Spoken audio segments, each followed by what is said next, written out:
dari Juli sampai Desember itu bisa mencapai 25.000. Saya bukan nakut-nakutin, ini saya menghitungnya sebagai ekonom loh ya, dengan formula-formula saya gitu loh ya.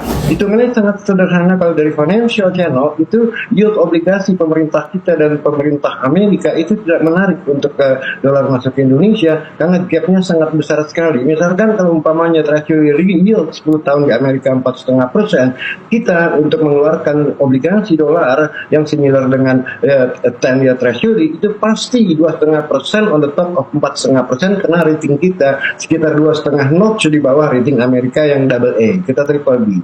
Nah, kalau dalam dolar saja kita sudah harus mengeluarkan kupon, pemerintah kita harus mengeluarkan kupon 7%, dalam rupiah tentu berbeda lagi, pasti ada currency risk premium di atasnya yang kalau saya hitung-hitung bisa sekitar 3%. Oleh karena itu, seandainya total semuanya 10% in terms of rupiah, dan sekarang kita lihat SBN berada di 7% yieldnya, bahkan lucunya Pak Purbaya katanya mencoba menurunkan yield SBN ya, malah itu membuat gapnya semakin jauh. Oleh karena itu tekanan terhadap rupiah sangat tinggi sekali. Dan yang kedua, kalau kita lihat dari inflasi ya Mbak ya, inflasi kita pasti jauh lebih tinggi daripada inflasi Amerika yang 3,8% saat ini, karena harga minyak yang doubling dan kita masih banyak barang-barang yang kita impor gitu karena dalam bentuk dolar.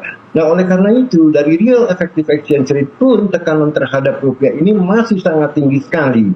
Nah, saya khawatirkan di bulan Juli nanti ada yang namanya El Nino yang akan memperparah krisis pangan ya kalau menurut saya, sehingga juga harga pangan akan naik. Oleh karena itu saya beralasan untuk mengatakan bahwa kemungkinan besar di bulan Juli itu dolar sudah berada di posisi 22.000, bahkan di semester kedua dari Juli sampai Desember itu bisa mencapai 25.000. Saya bukan nakut-nakutin, ini saya menghitungnya sebagai ekonom loh ya, dengan formula-formula saya gitu loh ya. Nah, selebihnya kita lihat juga yang menjadi ancaman adalah bahwa Standard & Poor's itu melihat ada satu badan yang namanya Badan PTDSI yang kemarin mengancam gitu loh ya, bahwa ini akan mengganggu balance of payment kita atau neraca pembayaran kita, dan mereka sudah mengancam dalam arti begini, saya akan turunkan rating Anda nanti, kan begitu ya impactnya ya.